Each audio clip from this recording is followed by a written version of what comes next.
Okay, so opening up our fuel pump box, comes up with this is a pickup sock.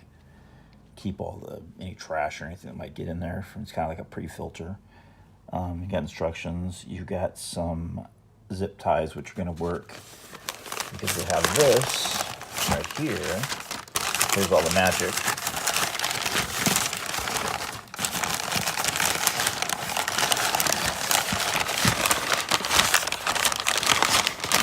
Yay! All the fun stuff. So eventually, this is a little Walboro 255 liter per hour, I believe it is. That's your pump. This is your tube here, and basically what's going to happen is after you get everything installed, this is your pickup side. This is the return side here, the white one.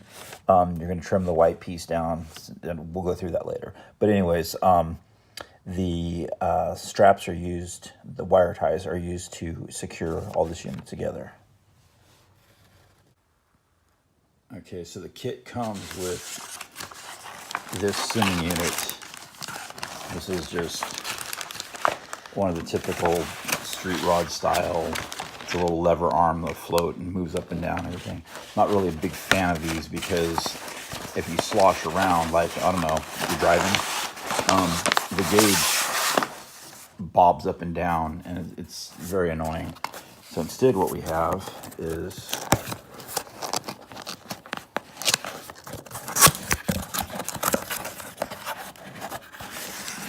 this unit is called a floatless sending unit.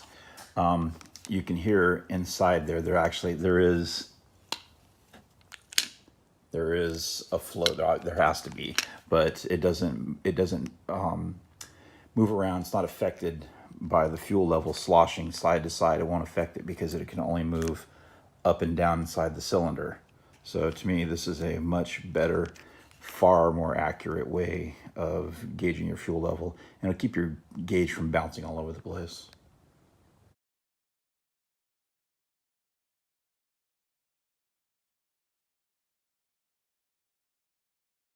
So in this tool tech, what we're going to do is we're going to be using our multimeter. You put it on the resistance scale, and I'll show you in the next video, but basically I'm going to be using the 200 right there because it's 200 ohms. This is a 0 to 90, so anything below 200 will read.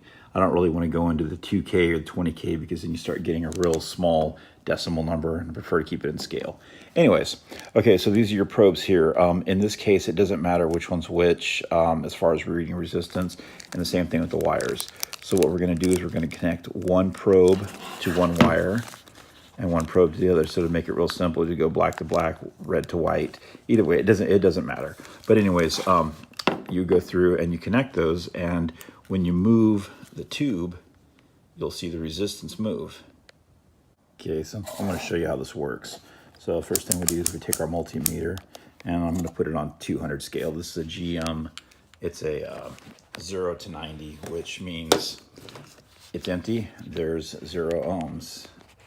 It's full, there's 90. I'm going to play with this a little bit, kind of bear with me as the camera might move a little bit.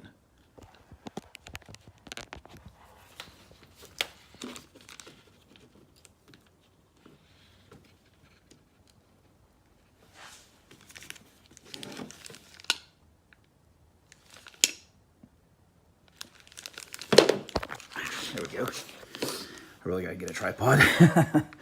Anyways, you can see as I moved it back and forth, it would bounce around the scale, and this meter is, it's not 100% accurate. I've had this meter for, oh God, going on 30 years, better part of 25, 27 plus anyways. So with the leads touching, it's still, there's some resistance, and I need new leads on it. It's an old meter. But anyway, it gives you the idea though how the thing works, and it's real simple.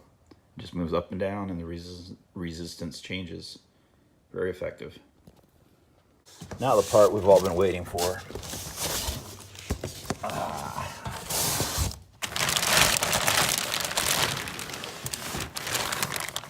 Oh yeah, this sucker's heavy.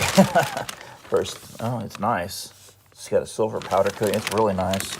All right, I'm going to pull it out because I want to drop it or damage it. I need to inspect for damage too while I'm at it, but I'm going to pull it out of the box that it came in, and we'll look at it from there. Be right back. Okay, first the bottom side. I thought there was shipping damage. I realized, no, this is just where there's a baffle inside here that's spot welded.